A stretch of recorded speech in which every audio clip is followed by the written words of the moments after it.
Nature has designed a process where it has created a ring of lymphoid tissues at the throat level. This is called the Walde's ring.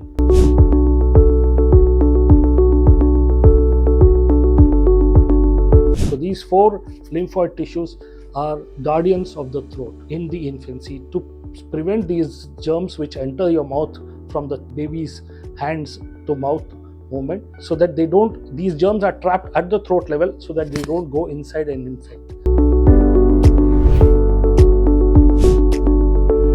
Antibiotics have a particular course, and as parents you must complete the course of the antibiotics. All other medicines you can use your judgment to stop, but not antibiotics. You must complete the course.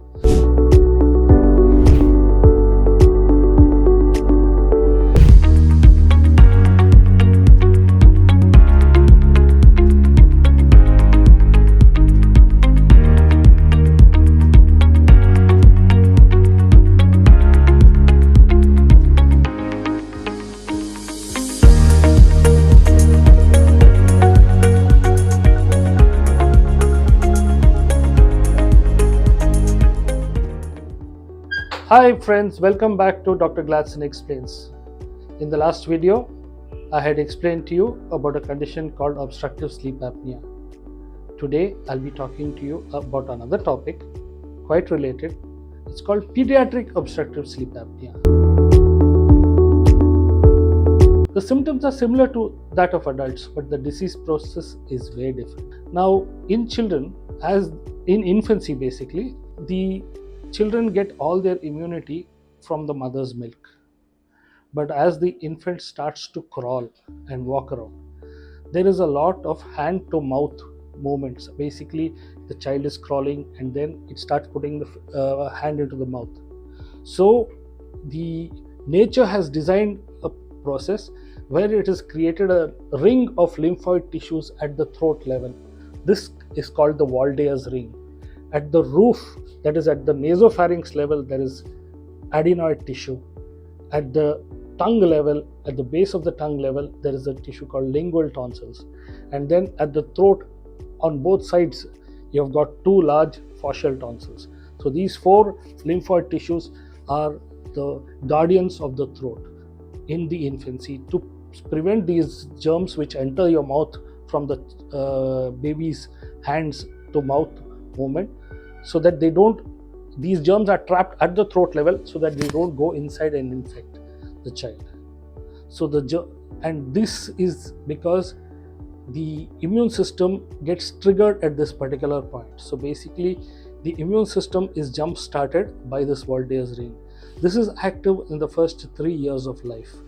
Now, gradually, by the time the child starts going to school, you will notice that the child keeps getting periodical infections, colds, sore throats, and the tonsillitis basically, which your pediatrician treats with antibiotics and other medications. The problem here is antibiotics have a particular course, and as parents, you must complete the course of the antibiotics.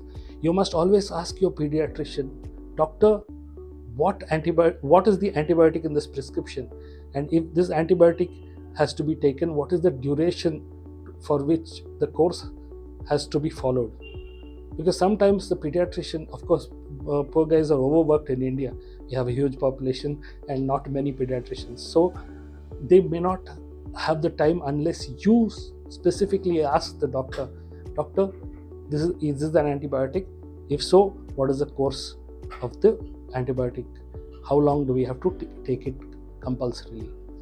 All other medicines you can use your judgment to stop, but not antibiotics. You must complete the course, because otherwise you are only partially killing the germs. The germs that remain will tend to then become resistant to these antibiotics. They develop an antibiotic resistance, then you go on to higher and higher antibiotics. And this Walde's ring, which traps the antibiotics, after a certain period, when the immune system from your bones and thymus take over, that is when these Walde's ring of lymphoid tissues become vestigial. So they have no function whatsoever. But the germs that are trapped inside here, now have developed their resistance to the antibiotics, and they make this a home because now there is nothing to prevent them or destroy them there. The tissues don't exist there. So this is where the airway obstruction starts happening. The tonsils get larger and larger, adenoids get larger and larger, and they start choking your child, which is why your child has the open-mouthed facies. Most of the time, the child is mouth breathing, which is adding to the problem. So these are when the child develops these issues. And one of the most important thing, like in adult sleep apnea, snoring, loud snoring is your symptom, a warning sign for you that you need to run to an ENT specialist. So this, now what do we do now? The only solution is surgery. But when do we do it? Surgery should be done. We have a waiting period of up to 5 years where we allow the pediatricians to take care, to change the antibiotics, manage it, and see to it that these tissues regress. But if these adenoids and the tonsillitis persist after 5 years of age, and the swollen tonsils don't shrink with antibiotics, then we know we are dealing with superbugs. And these superbugs are very dangerous because they can attack your vital organs like your heart, your kidneys, and your brain. And then they can cause lots of dangerous diseases which we would not wish upon our worst enemies. So now, okay, we have to undergo surgery. So which surgery do we undergo? Then again, the surgery that you undergo is surgery on the adenoids and the tonsils. But in these, we have specific surgeries now. So earlier, we were doing cold steel surgeries. They would just dissect out the tonsil and the adenoids, and we were done with it. But then we realized there were a lot of risks of bleeding, a lot of complications in those surgeries. And as time came by, like Harry Potter, we also started getting magic wands. Yes, the magic wands are the new technologies like lasers and coblation technologies. Now with this, we are able to do what is known as intracapsular tonsillectomies, which is a much more minimally invasive surgery where we are able to remove the tonsil but spare all the surrounding tissues around it. The healing is faster. There is very less risk of bleeding, which was the biggest problem in cold steel surgery. Even in the best of hands, I remember back in 2007, one of my senior and most respected colleagues had 2 deaths in his hands from bleeding, because this is the tonsillar bed is, you can say, it's very similar to the uterus. So basically you have the muscle there at the base of the tonsil known as the constrictor muscle. The blood supply to the tonsil comes penetrating through this muscle and enters the tonsil.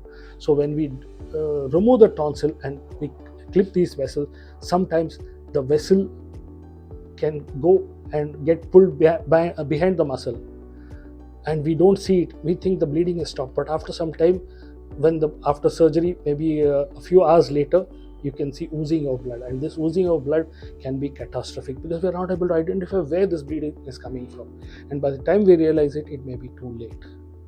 But with intracapsular tonsillectomy, we are not reaching there at all. We are using our wands like lasers and coblation. We are just vaporizing the tissue, and the heat of and especially when I use the laser, the heat of the laser coagulates these tissues, so the tissue itself kind of seals off these blood vessels. So that is why it is practically a bloodless surgery. There is no complications and much faster healing and less painful. I have undergone tonsillectomy myself, and I knew in those days we didn't have these kind of magic wands.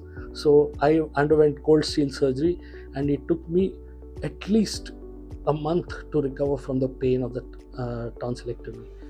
So whereas my patients now today are fine in a week's time. 5 days to 7 days is the maximum pain period, and that also with the help of ice creams, it helps a lot in suppressing the pain. So that is the reason why when if your child is having recurrent adenotonsillitis and is above 5 years of age, please go to your ENT doctor, especially one who's equipped with either a laser or ablation wand, and get the surgery done. Disregard all naysayers.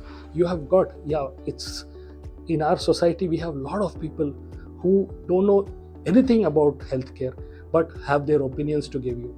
Please disregard all that and please get the surgery done, because the results are dramatic. I recently had a patient of mine who I had operated when she was 7 years old. She came back to my clinic recently with her child for an ENT consultation for a similar issue. So you can see life has changed for the better in just a few years. Your whole personality of the child changes. Child was finicky about eating, finicky about drinking, suddenly enjoys eating, enjoys drinking, enjoys playing, thrives within days of the surgery. So this is a surgery which I recommend you to jump at, but let's wait till 5 years of age. That's all, friends. Let's hope this information that I've given you is helpful to all of you, and I hope you please like, subscribe and share my videos, especially this video, with all your friends, especially those who are having young children, so that they understand the importance of this condition. Thank you.